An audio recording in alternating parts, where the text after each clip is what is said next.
안녕하십니까, 메밀TV입니다. 오늘은 여러가지 메밀의 효능 중에서 신장과 관련된 기능을 한 가지 소개해 드리고자 합니다. 허혈 제관료 손상을 일으킨 쥐를 만들어서 메밀 추출물을 이용을 해서 신장 손상에 개선 효과가 있는지 알아본 연구 결과입니다.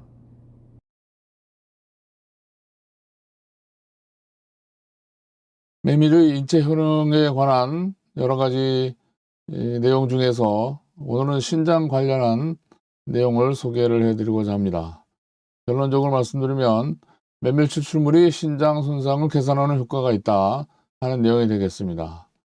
논문의 내용은 신장의 허혈 재관류 모델에서 메밀의 영양이라고 하는 내용입니다. 신장 허혈 재관류라고 하는 것이 이제 어떤 내용인지, 우선 그 허혈이라고 하면 그 혈액이 중단된 상태를 의미합니다. 그리고 재관류라고 하면 혈액이 이제 다시 공급되는 현상을 재관류라고 하는데요. 이 신장에서 그 허혈 재관류라고 하면 일시적으로 혈액이 중단된 신장에 혈액이 다시 공급이 될 때, 즉 허혈 재관류, 이때 이제 혈액이 일시에 공급되면서 활성산소가 생성이 되고 이로 인해서 조직 손상이 일어나게 됩니다. 특히 이제 신장 이식과 같은 그 경우에 이 신장 공요으로부터 신장을 이제 채취를 하게 되면은 이식을 완료하고 나서 다시 이제 혈액이 공급이 되죠. 그 과정에서 급격한 산소 부하가 걸림으로써 조직 손상이 일어나게 됩니다. 그래서 이러한 그 신장의 허혈 재관류는 다양한 기능 장애를 나타내게 됩니다. 그래서 심한 경우에 이제 급선 신부정도 이제 가져오게 된다고 하는 내용이 되겠습니다. 신장 허혈 재관류 모델에서 메밀의 영양이라고 하는 연구 논문이 2001년에 발표됐습니다. 일본 도야마 의과약과대학의 다카코 요코자와 연구팀에서 연구한 결과를 이 학회지에도 발표를 했고, 그 다음에 이제 2001년 춘천에서 개최된 제8회 세계 메밀학회에도 참가를 해서 현장에서 이 내용을 소개를 한 적이 있었습니다. 그 내용을 간단하게 소개를 드리면, 이 허혈 재관류 손상을 일으킨 쥐에서 신장 조직과 혈액의 항산화 효소 활성과 또 신장 지수 이런 것을 이제 측정을 해봤더니 정상 범위와 차이가 나서 역시 허혈 재관류 손상이 일어나게 되면 신장 기능에 이상이 발생한다는 것을 이제 알게 됐고요. 반면에 이제 이런 허혈 재관류 손상을 일으키기 전에 22일 동안 그 연속적으로 메밀 추출물을 먹인 쥐에 있어서는 이 항산화 효소 활성이 더 높아지고 혈액과 신장 조직에서 TBARS 수준은 더 낮아진 그런 결과를 얻었습니다. 여기서 이제 TBARS라고 하는 것은 치오바비투르산 반응 물질이 되는데요. 이 치오바비투르산에 반응하는 물질, 이것을 이제 그 측정했더니 그 줄어들었다는 얘기인데요. 이 TBARS, 즉 치오바비투르산의 양을 가지고 지질 과산화의 정도를 측정하게 됩니다. 그래서 이 양이 적어졌다고 하는 것은 그만큼 지질 과산화가 덜 이루어졌다고 하는 그런 내용이 되겠습니다. 이 연구를 하면서 사용한 메밀 추출물을 어떻게 제조했는지 내용을 소개하면, 보통 메밀, 즉 일반 메밀인 단메밀을 종자를 이제 겉껍질 채로 이제 갈았는데, 갈을 때 물을 15배, 종자 무게에 비해서 15배 정도를 넣고 100도씨에서 1시간 동안 갈아줬습니다. 그 다음에 여과를 해서 그 여과한 추출물을 다시 감압 농축을 시켜서 그 추출물을 가지고 이제 실험을 하게 됐는데, 추출물의 최종 수율은 5%이며 추출물의 폴리페놀 함량이 25%였다 하는 얘기입니다.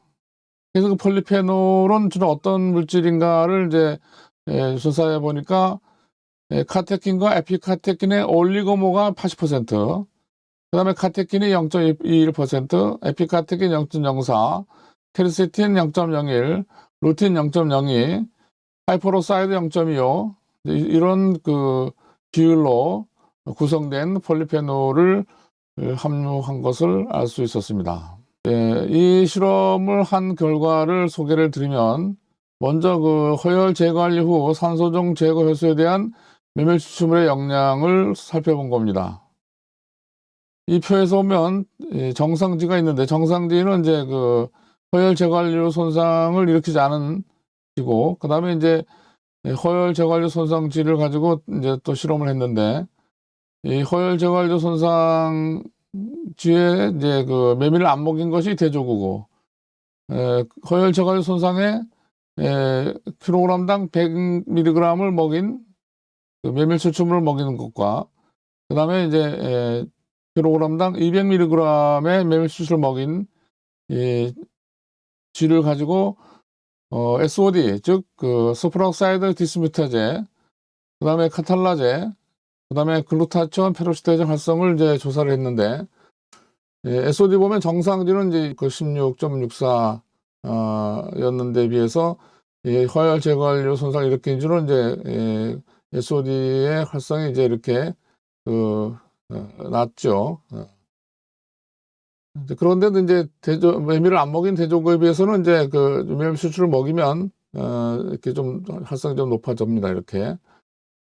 카탈라제의 경우도 마찬가지로 정상지는 249에 비해서 이 허혈 제거관리로 손상을 일으킨 쥐들은 이제 이렇게 149에서 170 이렇게 떨어지는데, 그 중에서도 이제 그 메밀을 안 먹였을 때는 이렇게 149로 가장 낮은 데 비해서 메밀을 먹이면은 166, 170 이렇게 활성이 높아진 결과가 되겠습니다. 글루타치온 페록시다이즈 활성도 마찬가지로 이 정상지는 168인데 비해서 그 허혈 제거관리 손상을 일으킨 쥐는 123에서 140까지 이렇게 낮아졌습니다. 그 중에서도 이제 그 메밀 안 먹었을 때는 가장 낮은 123인데 비해서 메밀 추출을 먹이니까 136에서 140 조금 더 높아졌습니다. 혈청과 신장에서의 그 TBRS, 즉 티오바비트루산 반응 물질을 조사를 했는데요. 정상지에서는 혈청에서는 1.43, 그런데 이제 그 허혈 제거관리 손상지에서는 2.21까지. 근데 메밀을 안 먹였을 때 2.1인데 이제 메밀 추출을 먹이니까 1.7에서 1.91. 정상지보다는 높지만 허혈 제거관리 손상지에서는 메밀을 안 먹였을 때보다는 이제 그 메밀을 먹이게 되면 낮아지는, 이제 그래서 TBARS의 양이 낮아진다고 하는 것은 그 세포에서 지질 과산화가 덜 일어난다는 뜻이 되는 거죠. 신장에서도 마찬가지로 정상지에서는 26이었는데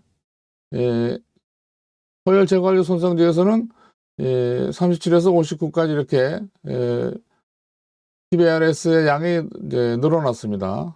그런데 메밀을 전혀 안 먹인 경우에는 59까지 이제 늘어났는데, 메밀을 먹이니까 37에서 48, 그 TBRS의 그 양이 메밀을 안 먹였을 때보다는 이제 줄어들었습니다. 그래서 결론적으로 말씀드리면 메밀 추출물의 지질 과산화 억제 효과를 나타내는 것이다라는 것이 되겠습니다. 끝으로 혈청 내 요소 질소, 우레아, 나이트로존, 그리고 이제 크레아틴에 대한 메밀 추출물의 영향이 되겠습니다. 이 정상지는 요소 질소 함량이 18.4였고, 허혈 제거관리 손상지는 그보다 높은 73에서 131까지 나타났는데, 메밀을 안 먹었을 때 131로 가장 높았고, 메밀 추출물을 이제 먹이면은 이제 그보다는 낮은 이제 그 수치를 나타냈지만, 100보다 200mg 먹었을 때는 이제 그 메밀 안 먹였을 경우에 비해서는 절반 정도로 이렇게 줄어들었습니다. 크레아틴의 경우도 정상지는 0.3인데 허혈 제거관리 손상지에서는 3.67로 메밀을 안 먹인 경우에 이렇게 높아졌고, 메밀을 먹으면 그보다는 이제 낮아지는 결과를 가져와서 100mg 먹었을 때 2.94, 200mg 먹었을 때는 1.69, 이러한 그 결과를 보였습니다. 즉 허혈 제거관리 손상지가 정상주보다 혈청 내 요소 질소와 크레아틴이 훨씬 높아지는데, 메밀 추출을 먹인 쥐는 안 먹인 쥐보다 요소 질소와 크레아틴이 낮아지게 됩니다. 또 이제 메밀 추출물 용량이 높아질수록 더 낮아지는 그런 결과를 알 수 있었습니다. 그래서 이와 같은 결과가 의미하는 것은 메밀 추출물이 신장 손상을 개선하는 효과가 있다 하는 것을 나타낸다고 할 수 있겠습니다.